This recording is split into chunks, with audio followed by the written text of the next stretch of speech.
If you love to travel, Capital One has a rewards credit card that's perfect for you. With the Capital One Venture X card, you earn unlimited double miles on everything you buy. Plus, you get premium benefits at a collection of luxury hotels when you book on Capital One Travel. And with Venture X, you get access to over 1,000 airport lounges worldwide. Open up a world of travel possibilities with the Capital One Venture X card. What's in your wallet? Terms apply. Lounge access is subject to change. See CapitalOne.com for details. I want my dog to live a long, happy life, maybe even hit 19. So I feed them Ollie. Ollie's fresh and nutritious human-grade meals are made to support their health and happiness with protein-packed recipes dogs go crazy for, like beef with sweet potatoes, turkey with blueberries, or lamb with cranberries. Honestly, you might start thinking, dang, my dog eats better than I do. And that's probably true when it comes to Ollie. Head to ollie.com/healthypup and use code HEALTHYPUP to get 60% off your first box of meals. Plus, they offer a clean bowl guarantee on the first box. So if you're not completely satisfied, you'll get your money back. That's OLLIE.com/healthypup and enter code HEALTHYPUP to get 60% off your first box. Feed your forever friend with Ollie. Ever wonder what your lashes are destined for? The cards have spoken. Maybelline New York Mascara does it all. Whether you crave fully fan lashes with Lash Sensational, big, bold volume from the Colossal, a dramatic lift with Falsies Lash Lift, or natural-looking volume from Great Lash, your perfect lash future awaits. Manifest your best mascara today. Shop Maybelline New York and discover your lash destiny. Shop now at Walmart. What makes a great pair of glasses? At Warby Parker, it's all the invisible extras without the extra cost. Their designer quality frames start at $95, including prescription lenses, plus scratch-resistant, smudge-resistant, and anti-reflective coatings, and UV protection, and free adjustments for life. To find your next pair of glasses, sunglasses, or contact lenses, or to find the Warby Parker store nearest you, head over to warbyparker.com. That's warbyparker.com.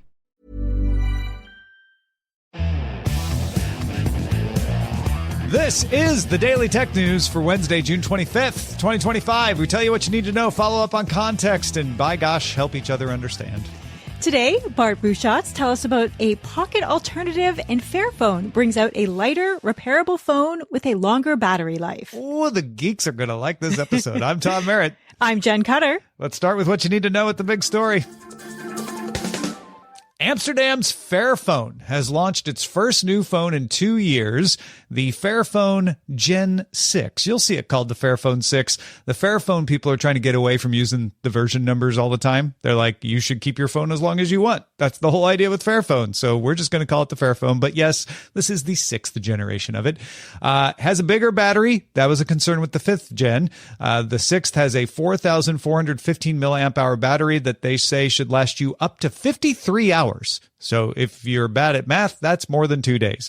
And it can charge to 50% in 25 minutes on a 30-watt charger.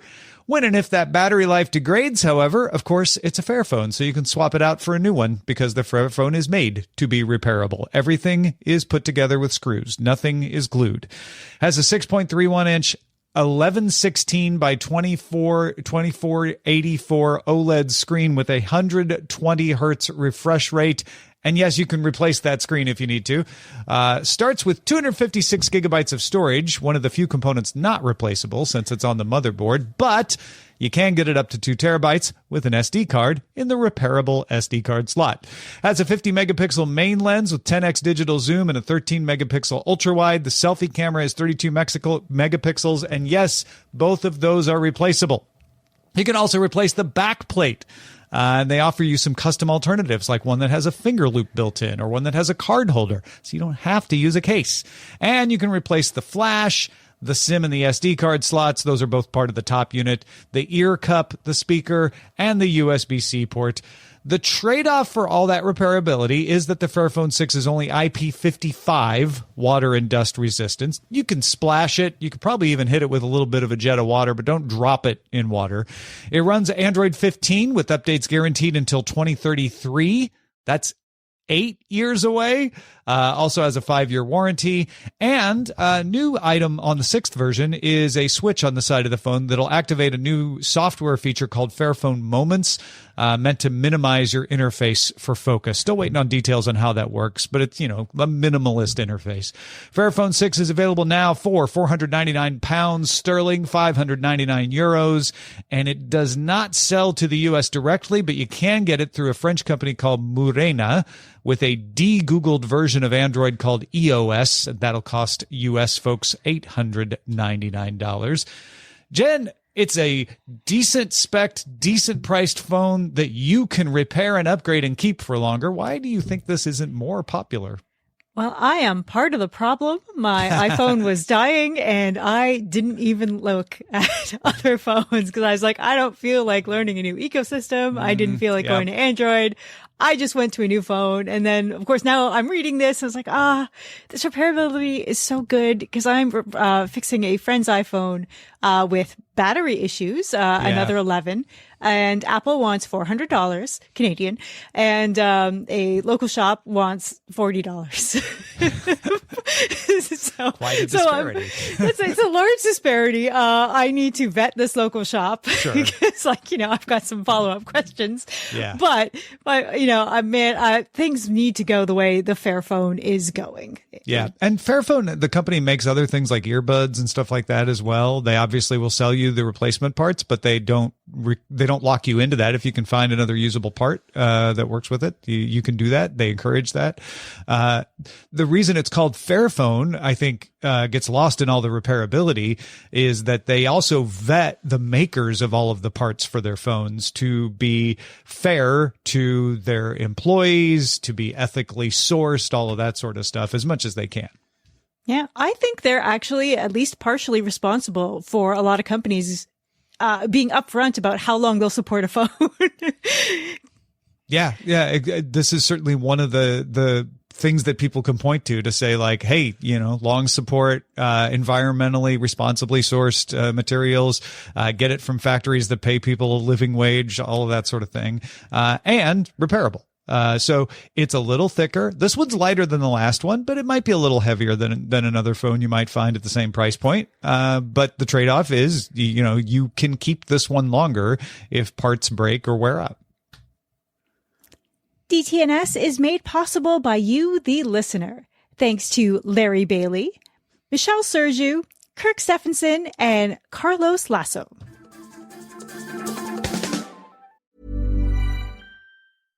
Ready to order? Yes. We're earning unlimited 3% cash back on dining and entertainment with a Capital One Saver card. So let's just get one of everything. Everything? Fire everything. The Capital One Saver card is at table 27 and they're earning unlimited 3% cash back. Yes, Chef! This is so nice. Had a feeling you'd want 3% cash back on dessert. Ooh, tiramisu. Earn unlimited 3% cash back on dining and entertainment with the Capital One Saver card. Capital One, what's in your wallet? Terms apply. See CapitalOne.com for details. This is Car Tracks with Turtle Wax. Your car says a lot about you. So if we asked your car what it would say about you, what would it say? Listen, you dropped one of those tiny cheeseburgers under the seat like last week, and now we're both dry heaving at the stench. Do us a favor, grab some Turtle Wax, and let's get to work. This has been Car Tracks with Turtle Wax. You are how you car. Hi, it's Paige from Giggly Squad. Let's be real, cat dads are in their golden era. Temptations, America's #1 cat treat brand, is celebrating how seriously irresistible these guys are. They've got sensitivity, snack timing precision, and their cats adore them. Add in a handful of Temptations treats, and boom, you've got a certified cat dad. Show more love to the cat dad in your life with Temptations cat treats, and tag your fave moments with #CatDadSighting. You know we're dying to see them. Ever wonder what your lashes are destined for? The cards have spoken. Maybelline New York Mascara does it all. Whether you crave fully fan lashes with Lash Sensational, big, bold volume from the Colossal, a dramatic lift with Falsies Lash Lift, or natural-looking volume from Great Lash, your perfect lash future awaits. Manifest your best mascara today. Shop Maybelline New York and discover your lash destiny. Shop now at Walmart. What makes a great pair of glasses? At Warby Parker, it's all the invisible extras without the extra cost. Their designer quality frames start at $95, including prescription lenses, plus scratch-resistant, smudge-resistant, and anti-reflective coatings, and UV protection, and free adjustments for life. To find your next pair of glasses, sunglasses, or contact lenses, or to find the Warby Parker store nearest you, head over to warbyparker.com. That's warbyparker.com. There's more we need to know today. Let's get right to the briefs. Windows 10 support ends on October 14th, but you can still get security updates for another year for free. You just have to agree to sync your PC settings to Microsoft's cloud using a Microsoft account and the Windows Backup app. Normally, this plan, called the Extended Security Update or ESU program, is $30 per device. Now, there's probably a bouquet of reasons why they're doing this. The negative-minded will jump to the conclusion that they just want your data. And I'm not going to deny that maybe that's part of it. I'm guessing the majority reason for this is that if you start using Windows Backup and you're using OneDrive, they have a chance to upsell you on other things like photo backup and Azure and adding storage and all of that. And they think that that would end up paying for giving it to you for free. They're hoping to upsell you. So if you want to stick it to Microsoft, do this and then refuse to buy anything they try to sell you. Or just pay the $30 per device and don't do it if you're like, I don't trust them to have my data. But it's another option for people who want to keep their Windows 10 machine going a little longer. Yeah, I think percentage-wise, a lot of people will do this. I am not one of them. And I suspect other people who have very carefully set up their PCs to not use a Microsoft account will be in the exact same boat. I am fighting with my Windows 10 install on my oldest laptop right now because I ran just a normal Windows update. Yep. And the campaign manager telling me support is ending popped up in the middle of it right before the reboot for things to work. And I am now on hour like 60 of trying to get it to boot and out of the boot loop that it is currently in. Oh my gosh. Which is so frustrating. So I'm thinking a BIOS trip is happening next for me. I thought I would try to let it finish normally. They say, let it run overnight and it'll sort itself out. And that's not where I'm at. So I'm so sorry. I'm so sorry. That's tantamount to putting auto exec bat in the auto exec back level of frustration. If you know, you know. Well, yeah. And so do you think you'd end up paying $30? Oh yeah, I had planned to just pay for it, and then on a different laptop, I'm testing out some Linux distributions. Like Pop! OS is the one I'm kind of leaning to right now. Just I'm going to keep Windows for my work because I need DaVinci Resolve and all those programs to just work. But for like my everyday browsing and stuff, just anything's fine. Just keep it in a different operating system altogether. Yeah, I could see a lot of people wanting to do that. Google announced the launch of Gemini CLI, an agentic model that can run locally from your terminal. It lets Gemini look at your local code base, answer natural language questions about your code, but it can also write, debug, and run code. It's basically the same thing as OpenAI's Codex CLI or Anthropic's Claude Code. Developers also often are using third-party tools like Cursor or GitHub Copilot with Gemini 2.5 Pro to do the same thing. So this wraps it all up in one package from Google. Google says Gemini CLI can also create videos with VO3, generate reports with deep research, and access search, as well as use MCP. Remember I was talking about MCP before? It's kind of the USB of AI APIs. You can use MCP to connect to external databases. And Gemini CLI is released under the Apache 2.0 license. That's one of the more permissive open source licenses out there. Of course, you still need to connect to Gemini to make use of it, but free users get 60 model requests a minute and 1,000 per day. So Google aggressively trying to keep or get developers to use their CLI. Now, I know I have joked / threatened about this before, but man, it's going to take me like more than a week to put together a chart of which thing does what and where and how, just to keep all of these things straight. Yeah, this one might be a little easier to categorize if you think of it as a developer tool. There are code assistance tools, CLIs, and now Google has their own. And then you can box that off and say, well, if I'm not a developer and I don't need a coding assistant, then I don't have to worry about that one, because it's not a model. It's it's an agent for helping you with something. Yeah, Does that help? I feel like it does a little. Yeah.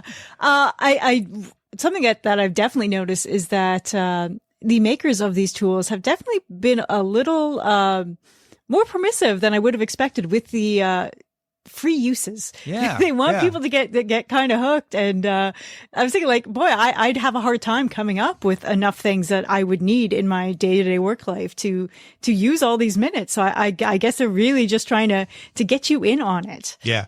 Well, it's an example of knowing that there is a good reason for people to pay you to use your cloud service version of Gemini, because it's more powerful. But what you want them to do is use it at all. So make it really easy for them to use it, and then more of them will want to use it and pay for the cloud version. Google also launched Imagen 4 and Imagen 4 Ultra image generators. The Ultra version costs a little more, but can, quote, precisely follow instructions. Both are available in limited free testing in AI Studio and as a paid preview in the Gemini API. Imagen 4 access will arrive for paid Gemini users in the coming weeks.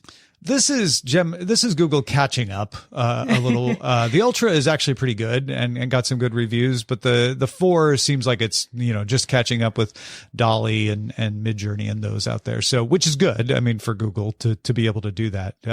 But as Engadget put it, significantly improved boring images coming in Imagen 4. A poll by Gallup and the Walton Family Foundation found that around 60% of U.S. teachers in kindergarten through 12th grade used some kind of AI tool in their work over the last year. A larger percentage of high school teachers used those kinds of tools. The teachers who use the tools estimate it saves them about 6 hours a week. Examples of tasks it saved time on were making worksheets, making assessments, quizzes, administrative work. Some used it to help modify student materials or even help them construct feedback. Several teachers found that when they started to use the tools, they got better at spotting when their students were using the tools. We're going to have a closer look at the downsides of these tools for teachers and students in part 2 of our interview with Kevin Metcalf. That's coming into the feed this weekend. Yeah, I play hockey and I'm friends with a lot of teachers who definitely have been using the AI tools to assist at spotting. But because a bunch of the teachers I know are working in French immersion, the tools are slightly less useful. Oh, because they're just not as good at the spotting French language stuff? Not great. It wants to translate it and work in that and translate it back. And then, my friends have noticed that when I'm doing this, the AI has introduced some grievous errors. I have tenses. I'm bad at French tenses too. So I sympathize with the AI on this. I wonder if different models would work better, because there's some really good French models out there that are working natively in French. So I'm surprised that they have that much trouble. It may be just that the problem is these detection tools are not very good. And a lot of teachers, anecdotally, that I've talked to say they're better at detecting whether a student has used these tools than the detector tools are. Yes, absolutely. My friends who are teaching high school, granted, for the ones who have small enough class sizes, they don't need the tool to know who's using AI. But they've been practicing using these tools because they figure it's going to be necessary in the future. But I'd say the hit rate is up and down. But also, I love my friends. They're not the most technical people, so I think they're just using one AI. I don't think they're testing through various, I will tell my friends in the French immersion, hey, use an actual French one, and then they'll notice it better. But also, I don't know how much the grade 6 kids are using it at this point. It's probably not that high, but you never know. And there's one called Claude, has a French name. Try that. Oh, there you go. Insta360 announced a new wearable wireless mic called the Mic Air. It's round and about the size of an Apple AirTag, weighs 7.9 grams, gets up to 10 hours of battery life, and has a 300-meter range. A button on the mic can activate noise canceling or start and stop recording.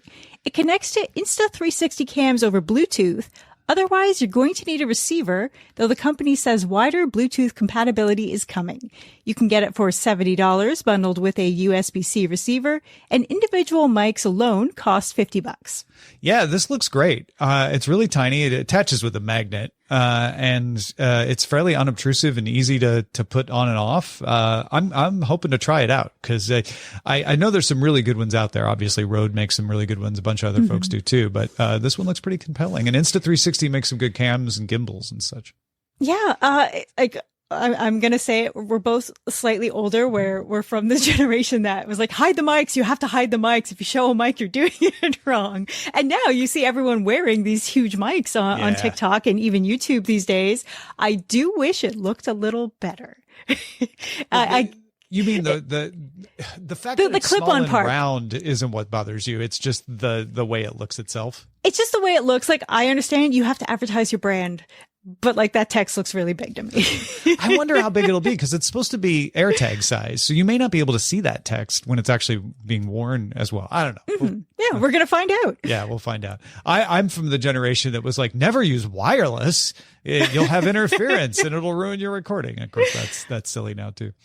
Here's another good piece of hardware news. Starting now, the Ring doorbell can add generated descriptions to the alerts you get when it detects motion. So for example, person carrying a box. That way you know, oh, it's someone delivering a package. Maybe I actually want to answer the door and get the package. Whereas a person carrying a clipboard might mean a salesperson, and you can just pretend you're not home. Ring says the descriptions are intentionally concise and only describe the main subject that triggered the motion alert. So they're not going to try to overdo the descriptions. Feature is available if you're a Ring Home Premium subscriber. So that's the top tier folks who pay about $200 a year. It's available on all models, though, although for now only in English.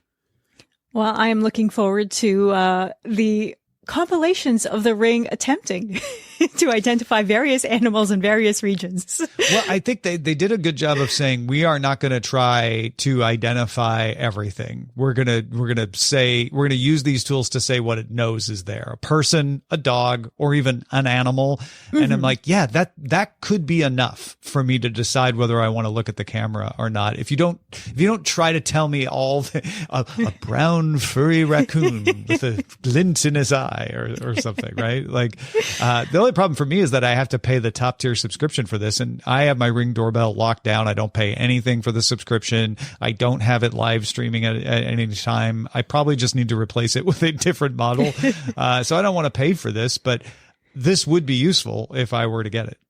Mm-hmm. Solos announced new smart glasses, the AirGo A5 and V2. If you want the most normal looking pair, the A5 does audio and voice controls with no camera. The V2 has a 16 megapixel camera that supports live video with image stabilization over low power Wi-Fi. There is only one camera and it's fairly unobtrusive when it's off. The V2 can use multiple chatbots, including Claude, Gemini, ChatGPT, and DeepSeek. It has swappable batteries as well. The A5 goes on sale in August for $249, and the V2 comes in Q4 for $299. And I am surprised at how borderline affordable these glasses are these days. This comes out of a Smart Glass Summit that happened. This is a Hong Kong company, and it just goes to show we're getting more and more choices at decent price points these days. Couple of updates on Apple's ongoing regulatory issues. Apple has filed its official challenge in U.S. Circuit Court over the order requiring it to let apps link out to third-party payment options in the U.S. Apple's asking the court to vacate the injunction that requires it to allow the links, strike down the restrictions on anti-steering, reverse the civil contempt finding, and reassign the case to a new judge if it gets sent back down. That was the only surprising part, is they're like, we don't even want that same judge if you send this back. In Europe, they're playing a little nicer. Apple has a proposal due June 26th to make it easier for third-party developers there to direct customers to other ways to make payments and get apps. Apple was charged a fine in April for problems with its current implementation. It sounds like they are trying to work it out ahead of time and say, let's make it so that we don't get a further penalty, at least in Europe. Definitely, at least in Europe, and possibly only the way these things shake out. But, oh man, I cannot wait to read this new proposal because they really have to eliminate these steps. Well, what they're trying to do is work with the commission to say, what is it exactly that you object to, and come to a reasonable compromise on that. Because, one of the things, for example, that the commission had said is you can charge people for using an external store. You can charge them a commission for that, but you charged too much. So that's just a matter of like, okay, well, what number is not too much? And they can agree on that. It's like, I'll know it when I see it is great, but you have to actually eventually tell them. Yeah, if the two sides can agree ahead of time, then that makes the proposal go more smoothly. YouTube will increase the minimum age for unaccompanied live streaming from 13 to 16, starting on July 22nd. Anyone found violating the new rule after that date will have the chat disabled and other features temporarily revoked. Eventually, YouTube will begin disabling the streams and possibly terminating accounts. Younger users can still live stream as long as there's an adult account as the co-manager, editor, or owner of the channel, and an adult is, and this is key, visibly present on the stream. Yeah, and they even went so far as to say participating, like not just standing there watching. So on the couch in the background, flipping around on their phone. You may be like, why aren't they just revoking these immediately? It's because the rules are changing. And so they want to be fair to people who are, 15, 16 years old who were live streaming before, give them a chance to hear about this and take the appropriate actions. I think that's fine. Give them a little grace period to switch over. And after that, then it's like, hey, you were given ample warning. Yeah. I think a lot of people kind of miss that terminating account tends to, I don't know if they're switching it for this new rule, terminates your Google account. So you will lose your email, your Google Drive, everything. It is a very, very big deal. So hopefully they're pushing this out in multiple emails to all of the streamers. Like, even if I get an email about this, I'm not going to be offended about it. Like, just blanket everyone, because at least, we can tell cousins and stuff. But the 13 to 16, again, as a person who from 16 to 20 did not look remotely 16 to 20, I feel awful for those people who are going to have to send in photo IDs and driver's licenses to prove, no, I swear I'm almost an adult. Yeah. It's age verification is still not an exact science, is it? Not quite. No. All right. Those are the essentials for today. Let's dive a little deeper. With Mozilla announcing it will shut down Bookmark Manager Pocket on July 8th, a lot of folks are looking for a replacement. Bart Busschots had an alternative you may want to consider. Bart, thanks for joining me, man. My absolute pleasure. It's always good when I happen to do something you want to talk to me about. Well, I heard you talking to Allison about your alternative to Pocket, and so I thought we could pass that along to people. And of course, they should go listen to NosillaCast if they want to get the full experience. But first of all, let's talk about bookmark managers. What do you use a bookmark manager for? So the most important use, the use that would really break my productivity, is I do 2 news-based podcasts. I do a bi-weekly one on cybersecurity, and I do a monthly one on Apple news. So Let's Talk Apple and security bits on the NosillaCast. And I'm still one of those people who use an RSS reader. I think that makes me rare in 2025. Yeah, well, there's 2 of us together. That may be a majority of them. I'm not sure. So I read news all the time in the background, because you can't possibly do a whole month's worth of news in an afternoon. You can't do that, right? So as the month goes on, every day I'm just keeping up with my RSS, and I need to capture and somehow categorize stories that are relevant to either or both. And the or both means you actually need quite a powerful tool, because one's based off folder structures, then doesn't work so good. It's like, well, this Apple security news, what do I do? Which meant I used to physically put it into one folder and always try to remember, put it in the one I'm going to record next, and then remember to bring it over to the other folder. It was fragile. It was terrible. But anyway, so I wanted better categorization. And then I just clean that folder out as I record the show notes, and then I fill it up again, and I clean it out and I fill it up again. And that is how I podcast. Do you use it for things besides just the podcasting? Yes. So because I use it so much for the podcasting, I started to notice there were lots of other things where it's like, oh, hang on, this tool here that I'm using anyway, this hammer can hit other things. So a big one for me is sometimes you come across not a news story, but a fantastic description of X. Like, really, what is a passkey? Or advice for people who know nothing about passwords for keeping safe. These kind of generic articles that you just want to have in your pocket, excuse the pun.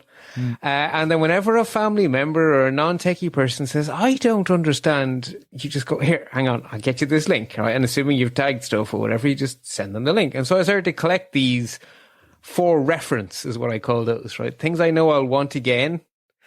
And then I started to realize that I could use this for my cooking. So I decided in the pandemic I was never going to waste food again. It just became clear to me that food is not something we should take for granted, and I'm not going to waste it.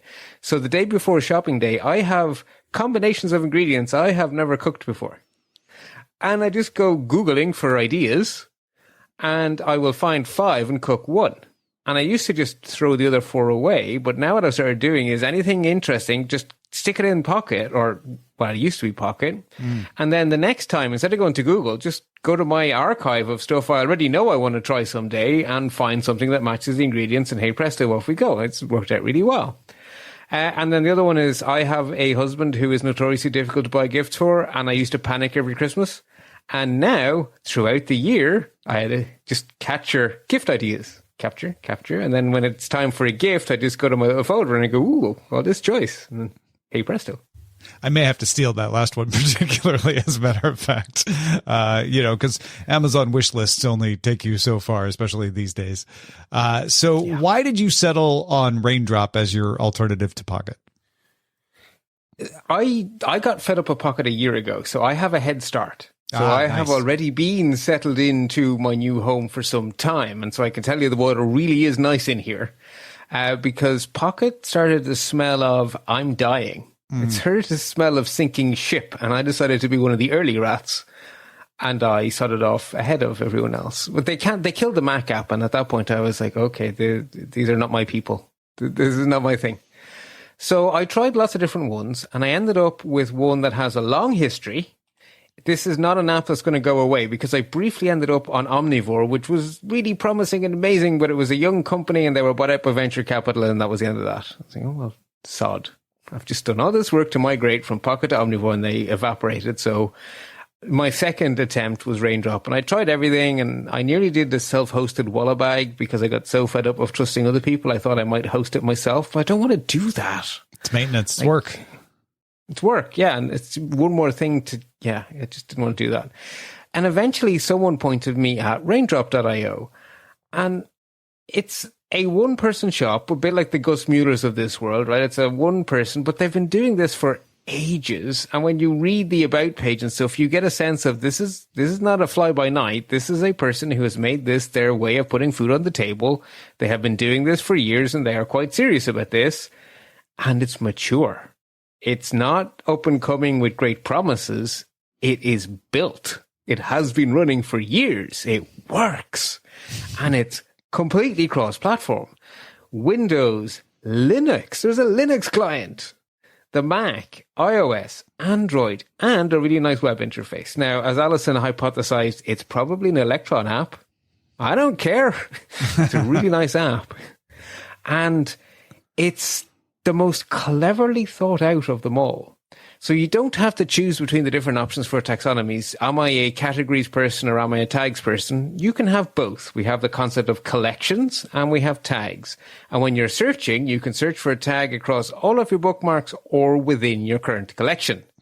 So I used to have terrible trouble when I needed to cook with apples. Because, right. Whereas now I have a collection for my 4 problems to be solved. And when I'm writing show notes, I search for tags within the show notes collection. And I can tag security and Apple. No problem. I can search within just my collection of useful tips, and I can search for Apple-related tips, no problem. And I can search just within my recipes for Apple-related recipes, and I will find only my recipes. So I have all the flexibility of tags and all the flexibility of folders. The share sheet is amazing. Like, that is really important. Getting things into a bookmark manager is really important. And some of them started to give you like the ability to add tags and stuff, but they wouldn't auto search your existing tags, or eventually that did come to Pocket, but then it got a bit buggy. And what I can do with this share sheet is I can write a little note describing why I'm bookmarking this, which is very powerful. The amazing thing is the share sheet is live, so it checks your history.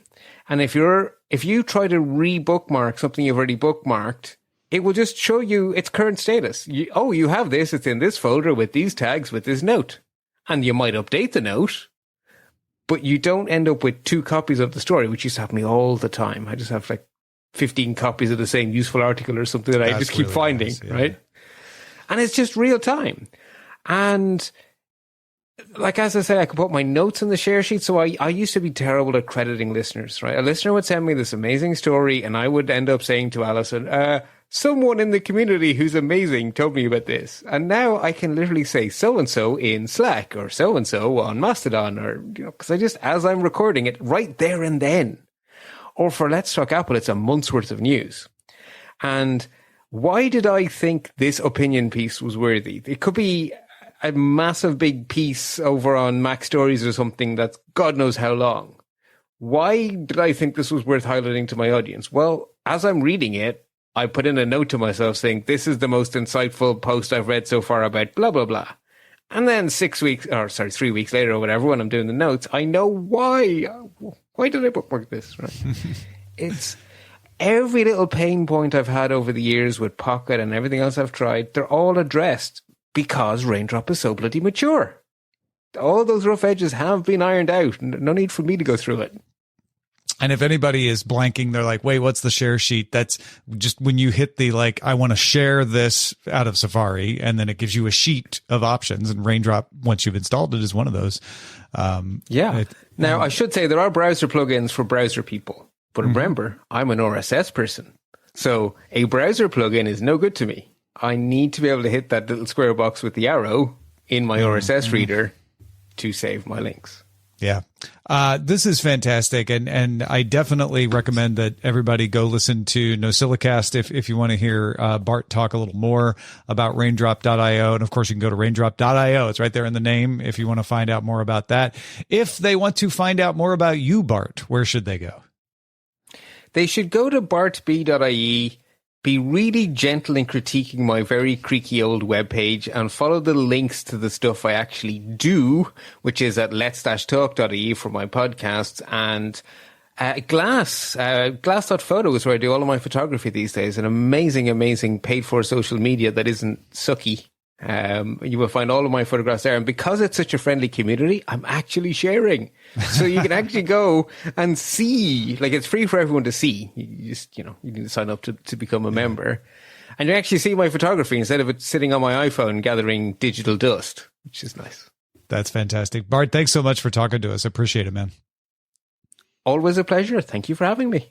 You can join in the conversation about all this stuff in our Discord. Just become a patron and link your Patreon account at patreon.com/DTNS. Now at Verizon, we have some big news for your peace of mind. For all our customers, existing and new, we're locking in low prices for 3 years guaranteed on My Plan and My Home. That's future you peace of mind. And everyone can save on a brand new phone on My Plan when you trade in any phone from one of our top brands. That's new phone peace of mind.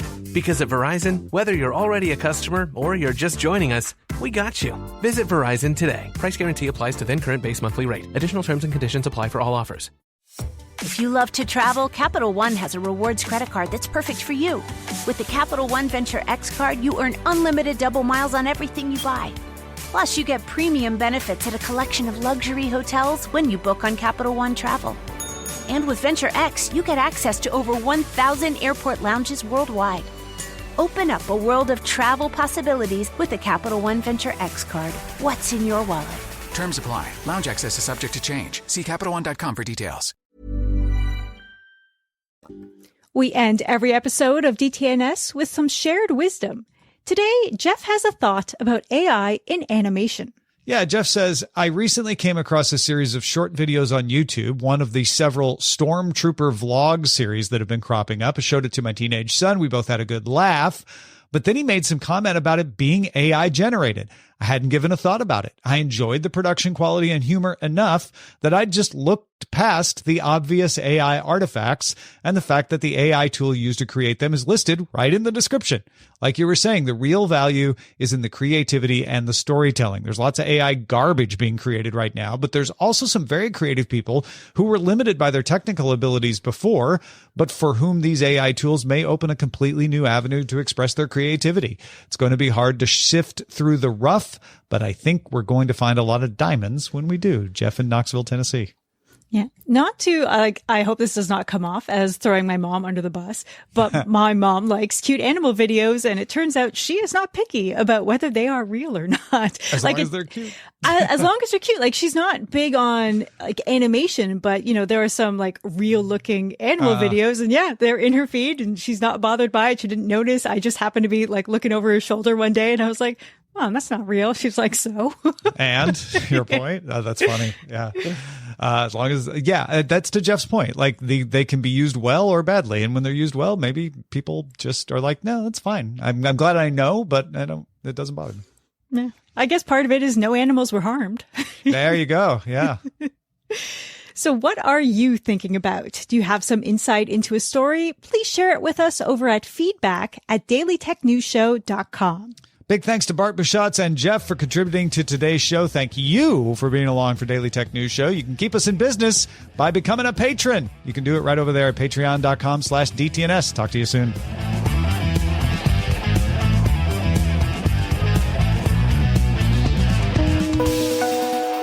The DTNS family of podcasts, helping each other understand. Diamond Club hopes you have enjoyed this program.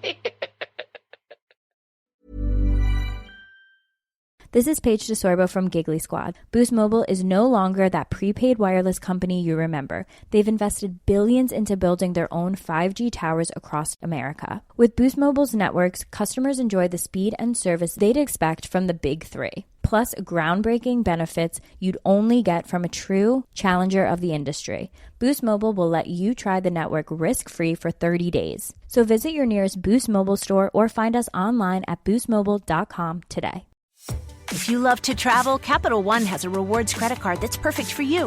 With the Capital One Venture X card, you earn unlimited double miles on everything you buy. Plus, you get premium benefits at a collection of luxury hotels when you book on Capital One Travel. And with Venture X, you get access to over 1,000 airport lounges worldwide. Open up a world of travel possibilities with the Capital One Venture X card. What's in your wallet?